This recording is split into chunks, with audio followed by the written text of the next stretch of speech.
three physics contexts that relate to volleyball are velocity, Newton's first law of motion, and projectiles. The first physics topic related to volleyball is velocity. Velocity is the speed of an object. The equation used to calculate velocity is velocity equals distance over time.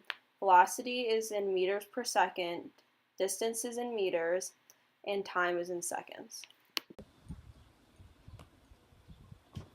A sample velocity equation that correlates to the video you just saw is v equals d over t, and for v you're trying to find that.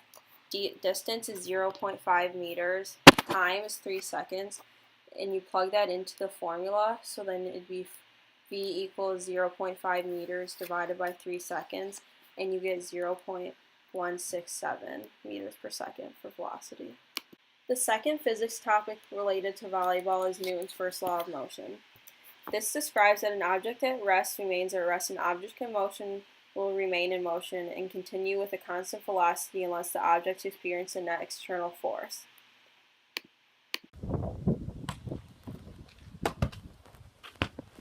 In the video, the volleyball was set into motion by the force used by my sister and stayed in motion until he experienced a net external force, which was the wall, demonstrating the concept of Newton's first law. The third physics function that relates to volleyball is projectiles. There are three equations for projectiles: max height, time of flight, and horizontal range.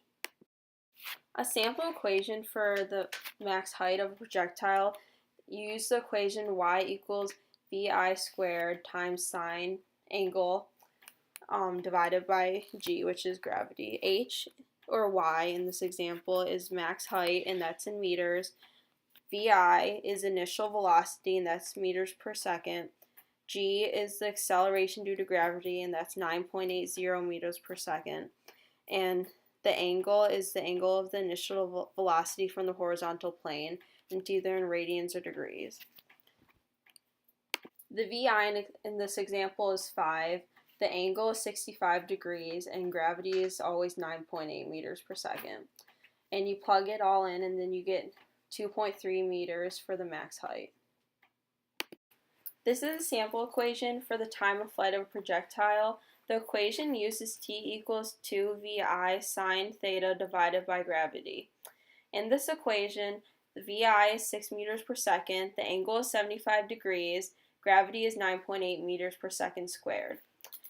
After you plug all of the variables into the equation, you get t equals 1.18 seconds for the time of the flight of the projectile. The last projectile equation is the horizontal range equation. This equation is r equals vi squared times sine squared theta divided by gravity. In our sample equation, the vi is 8 meters per second, the angle is 70 degrees, and g is 9.8 meters per second squared. In the equation, once you plug in all the variables, you get for the horizontal range 15.9 meters. Thanks for watching the Physics of Volleyball.